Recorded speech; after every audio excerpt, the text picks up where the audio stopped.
Hey guys, it's David Master here coming back to you with another video. It should go without saying by now, but if you guys want to do yourselves a massive favor, go hit the thumbs up button and go hit that red subscribe button.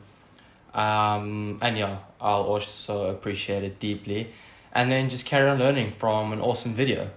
Anyways, for the past few days, I've literally been surfing the web endlessly as well as picking at my brain and looking for what would be a great YouTube video idea, and finally I stumbled along a video idea, which is a couple of things that could potentially be eating away at your finances without you even realizing, and ultimately affecting your investment lives, because as we know, with investment and finances, every rand matters because it's over the long term, and compounded, every single rand can turn into massive amounts.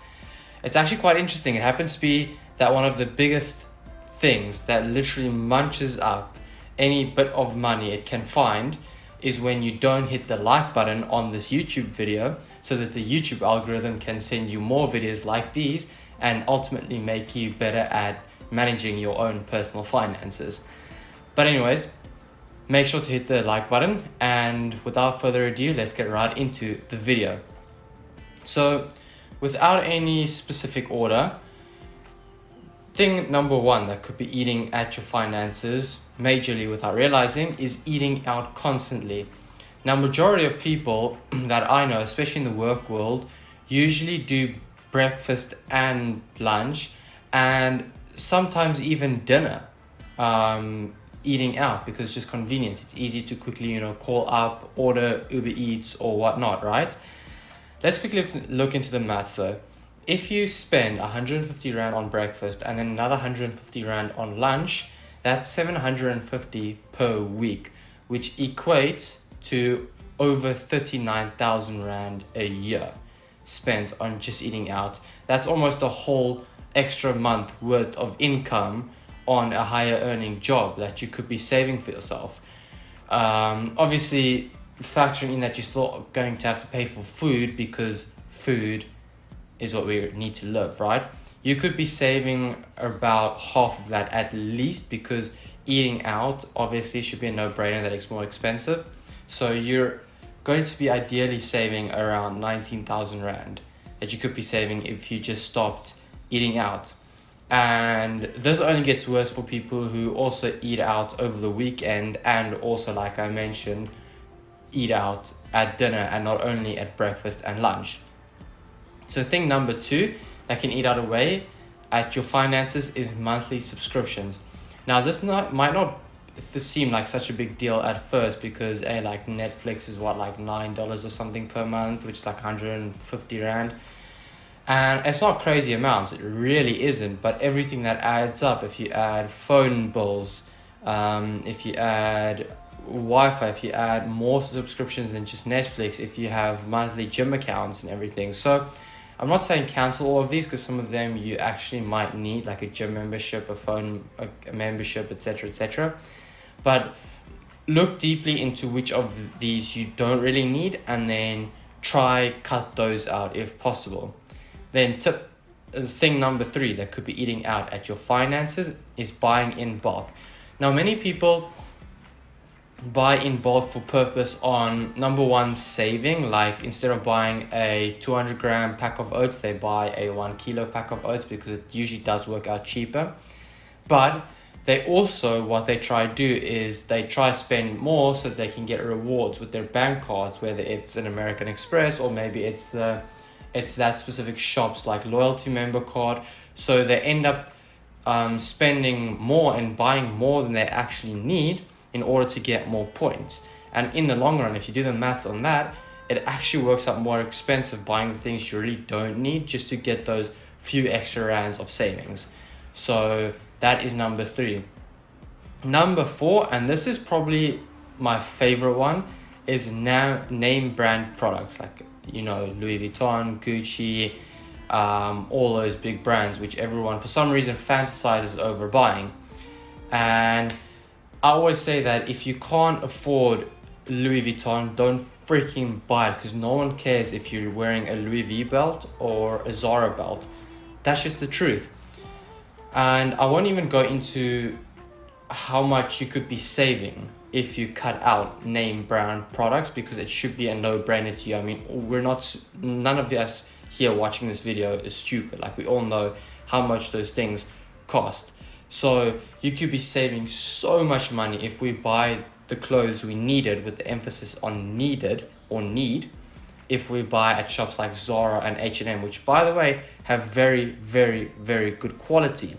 And listen, if you happen to be one of those sad cases who do actually think that your self-worth and value will go up and you'll be more respected if you wear Gucci and Louis V, and if you can't afford it, let's have a moment of silence for those people. But also, like, seriously, if you are one of those, go buy it at a Chinese market where it's fake. No one's gonna know except like fashion fanatics, which, let's be real, not everyone's a fashion fanatic, so do yourself a favor. At least if you want to try up your respect, which obviously it isn't, go buy it fake at a Chinese market. Let me use myself as an example. I always get these messages. So many people message me, hey, yo, bro, what shoe should I get? What shoe is the best shoe to get? I want to start getting into running, blah, blah, blah. I'm like, bruh, you can't even run 500 meters without being exhausted. And you're asking me what is the best top of the range shoe that I should be buying. Let me guys show you. This was the first shoe I ever started running in. This one. Well, properly running in. This one. This is a normal sneaker. This is what you wear out and stuff like that, right? I bought this for myself just to wear casually long before I decided to run. But then when I got into running, I'm like, cool, let me just grab my shoes and go for a run. I ran my first half marathon in these, no problem. Second, these are also not running shoes. Not really. Actually, I don't think at all.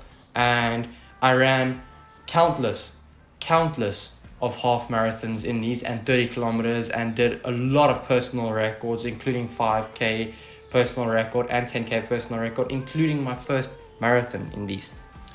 10 months later, after all those countless of runs and many big runs, I went out and bought myself these, which is an actual real pair of running shoes. So yeah, guys, you don't need name brands, and the reason I'm using this example is because we find, as humans, the most pathetic things to rationalize an irrational idea that we have. So guys, do yourselves a favor, cut out the name brands, and yeah, you'll probably be retired long before you ever dreamed. If you obviously invest that extra money and don't go spend it on something else, duh. And then, number 5, spending for social media. Now this should be in the same category as number 4, name brands products, because, like, you know, it is, people buy on the same impulse and emotions that they use for name brand products that they try for social media, because they want respect, they want people to appreciate them, they want to feel valued, etc., blah, blah, blah, right?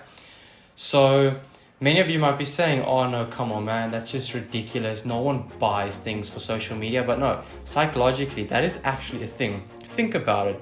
How many times have you gone and bought something expensive and the first thing you did was post it on social media?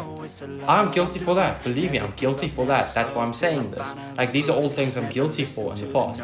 So, think about it. Really think about it. And then think about the time when you bought something cheap that you might not be too proud of wearing, or, you know, something that just might not classify itself as like a valuable item. Did you go post that on social media? No, you didn't. You definitely didn't. So yeah, those are the 5 things. So number 1, eating out. Number 2, monthly subscriptions. Number 3 is buying in bulk. Number 4 is name brand products. Number 5 is buying for social media. So yeah, guys, that is the video. I hope you guys enjoyed. If you guys found value in this video, make sure to give it a like and share it with someone who you guys can benefit from this. And do also subscribe to the channel. I would deeply appreciate it. And yeah, I will see you guys in the next one. Peace out, legends. Good day for that. Cheers.